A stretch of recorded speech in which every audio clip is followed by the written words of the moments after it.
Hello, ladies and gentlemen, and welcome to the Discriminating Gamer. Say, what is the difference between a Necron and a lawyer?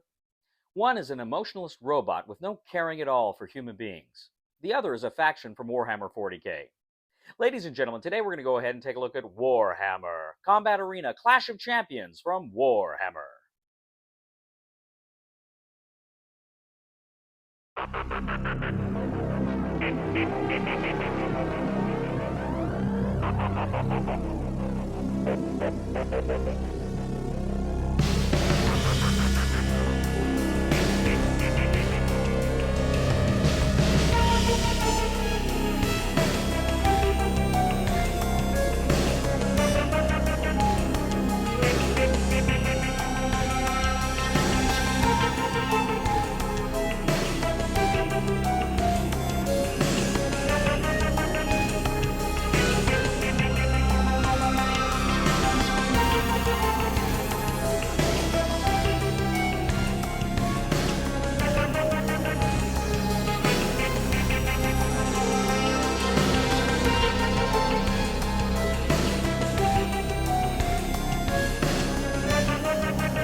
We'll get back to the review in just a moment. I want to take a minute to ask you to check out my other channel, that is Cody Carlson, PhD, where we talk about history, books on history, military history. I even post some of my lectures for my classes on there. Please check that out. Please subscribe to that channel. And now, back to the review. In Warhammer 40k Combat Arena Clash of Champions from Warhammer, 2 to 4 players take on the roles of various belligerents, fighters, as they are attempting to dominate the arena and be the last champion standing. Now, in this game, you can take on the role of either an Ultramarine, a Blood Angel, a Necron, or a Plague Champion, a Chaos Marine. So you can go ahead, pick which one of these guys you want to play. Now, you have the combat board. You can go ahead and you're going to come in from the different corners of the board. But critically, you're also going to have an energy tracker beside you, which is going to track your energy going up and down. That's going to be important because that will decide how many initiative cards you get in a round. Now, you also have a player aid that will have a spot for you to track your health and the damage you're going to be taking. You will also have information for your melee and ranged weapons, as well as any special abilities. And some of those things will be covered up over time as you take damage. Now, this is a free-for-all. Essentially, you're going out there and you're committing carnage on each other. You each have, as I say, melee and ranged attacks, and you're looking on your chart to say exactly how you're going to fire, if you're going to make, kind of your full attack, or if you can only make kind of a weaker attack. And then that's kind of going to determine basically your ability to attack. But you also have each round 5 cards, 5 combat cards. Now, at the beginning of each round, you're going to draw an initiative card. The initiative card will say which player activates. That player can then play one of their combat cards. Now, their combat cards are going to have 3 sections. Usually the top one is move, usually the second one is attack, and usually the third one is some kind of a special ability. So you've got to choose which one you want to play. Now, sometimes you may have movements that also say you can play another card for its attack. But critically, you may have some defensive abilities on there as well and some other goodies.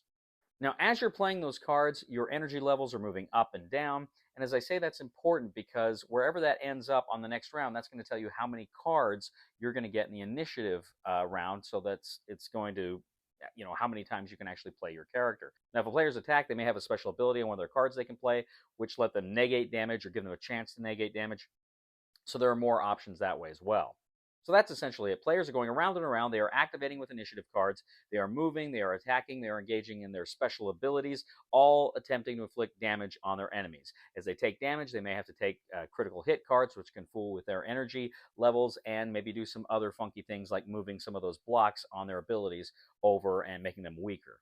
Now, as you're playing the game, more and more players will be eliminated until there is only one player left. Whoever manages to be that player left standing wins! Warhammer 40k Combat Arena Clash of Champions. So again, this is another Combat Arena game. I just reviewed the Lair of the Beast. I got to tell you, this one, I've reviewed others in the past, and I think this one is probably so far one of my favorites. I've only played it 2-player, and these games really shine when you have all 4 players, and it's just kind of an all-out brawl. But this one's really good. I really like it. I like the characters you can play. I like their abilities. To me, this system is so good where you've got those cards and you've got to choose. Do I want to play this card for its movement, to position myself? Do I want to play it for the attack? Am I in a position to attack yet? And there may be those defensive abilities or other abilities. Do I want to hang on to this card to play it for those? So you always have these choices, and that is very, very cool. So I love playing this game when it's just an all-out brawl and you're sweating and you're hoping I get that next initiative card. I'm hoping I get to go next, or I hope something else happens. In the four-player games, you're thinking they hope he goes after someone else. I've only played this one, as I say, two-player, but I really dig it. I really like this one quite a bit. To me, this is one of the better combat arena games that I played. Recommendation for the discriminating gamer for Warhammer 40K Combat Arena Clash of Champions is buy it. Thank you once again for joining us today on The Discriminating Gamer. As always, I ask you to please leave a comment for us on YouTube, on Board Game Geek, on our Facebook page, or on thediscriminatinggamer.com. I'd ask you to please like us on Facebook, subscribe to us on YouTube, and follow us on Twitter. I'd also ask you, ladies and gentlemen, to please check out my other channel, that is Cody Carlson, PhD, where we talk about military history, books on history. I even upload some of my lectures on that channel. Please go ahead, please check that out. Please subscribe to that channel. It would mean a lot to me. And I'd ask you to please leave a thumb to this video on Board Game Geek. That also helps us out a lot as well. And if you are a fan of the channel, I'd ask you to please go ahead and click on our Super Thanks button here on the YouTube page and consider leaving a contribution. We would really appreciate it.